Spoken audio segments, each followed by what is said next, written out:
नहीं, फार्मूला तो विधानसभा और लोकसभा का अलग अलग होता ही है। और लोकसभा का जो फार्मूला हुआ उससे थोड़ा नुकसान भी हुआ है, तो पुराने अनुभव के आधार पे आदमी आगे करेक्ट करता है, तो इसलिए करेक्शन होगा। लोकसभा चुनाव और विधानसभा चुनाव बिल्कुल अलग अलग होते हैं। उसके सामाजिक समीकरण अलग होते हैं, नीति अलग बनाई जाती है क्योंकि मुद्दे अलग होते हैं। 2024 के लोकसभा चुनाव में एनडीए ने बहुत जबरदस्त प्रदर्शन किया है बिहार में। अगर हमें 2025 में भी फिर से सरकार बनानी होगी तो हमें नए समीकरण बनाने होंगे, उनको साधना होगा ताकि हम प्रचंड बहुमत से बिहार में फिर से सरकार बनाएं। देखिए, मैंने उनका बयान देखा नहीं है, उन्होंने क्या कहा है, लेकिन एनडीए का परफॉर्मेंस बेटर है बिहार के अंदर में।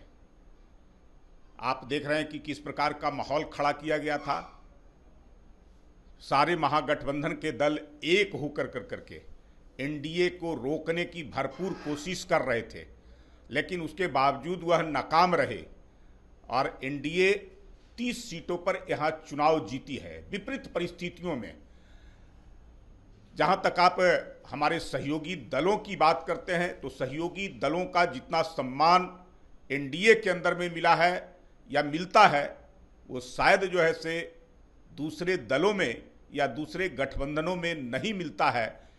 हम जो है से पहले भी अटल बिहारी वाजपेयी जी के नेतृत्व में 25 दलों का हम साथ लेकर करके सरकार को चलाया है और वो अनुभव है कि इतनी बड़ी संख्या में एक साथ रख कर करके और किस प्रकार से कैसे उनको सबको जो है से साथ रखना, ये अपने आप में जो है से मिसाल है। आज नरेंद्र मोदी जी भी सरकार हमारी बहुमत की रहने के बावजूद अपने सहयोगी दलों को उसी प्रकार का सम्मान देने का काम उन्होंने पिछले 10 वर्षों के अंदर में किया है। आज भी जो है से हम अपने सहयोगी दलों को प्रॉपर सम्मान दे रहे हैं और उनको उनका जो अधिकार बनता है उस अधिकार को भरपूर तरीके से जो है से हम देते हैं। बड़ी हिस्सेदारी की बात कर रहे हैं विधानसभा चुनाव में। देखिए, विधानसभा का चुनाव में अभी विलंब है यहाँ और हमारा एनडीए गठबंधन है।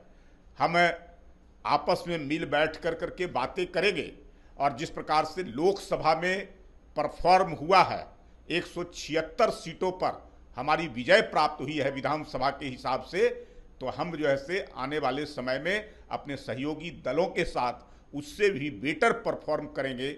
और नीतीश कुमार जी के नेतृत्व में हमारी बिहार में सरकार चल रही है।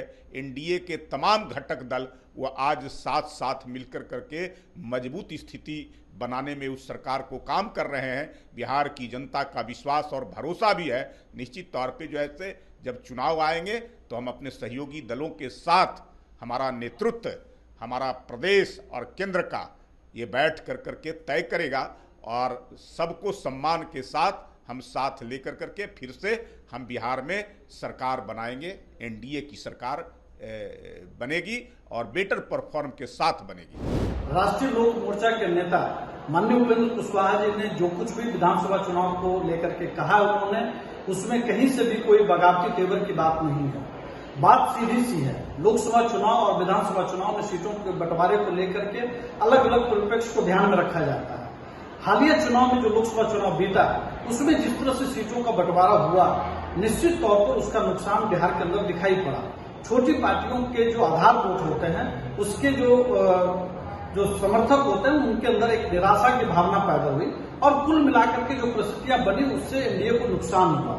हमारे नेता ने सिर्फ इतनी ही बात कही कि जो परिस्थितियां रही उससे सीखने की जरूरत है और जो समीक्षा भी हुई है वो इसी तरह की चीजें सामने आई है।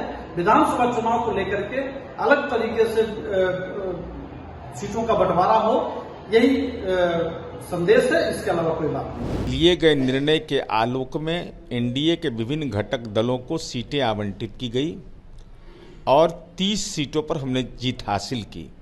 173 विधानसभा के सीटों पर हम आगे रहे, तो स्वाभाविक है हम और बड़ी लकीर खींचना चाहते हैं। तो भारतीय जनता पार्टी का केंद्रीय नेतृत्व सक्षम है कि जो घटक दलों के बीच समन्वय, साझी रणनीति और माननीय मुख्यमंत्री नीतीश कुमार जी हमारी पार्टी के राष्ट्रीय अध्यक्ष हैं, तो ये राष्ट्रीय नेतृत्व का मसला है। यह मसला आपस में विमर्श का है। अब 2025 का जब चुनाव है तो अभी तो अपने केंद्र और राज्य की सरकारों के द्वारा किए गए कार्यों को विशेष रूप से केंद्रित करके अपनी बातों को जनता की अदालत में ले जाना है। जब भी समय आएगा तो केंद्रीय नेतृत्व सक्षम है भाजपा का, वह सीटों का समन्वय और सहमति का रास्ता निकाल लेगा।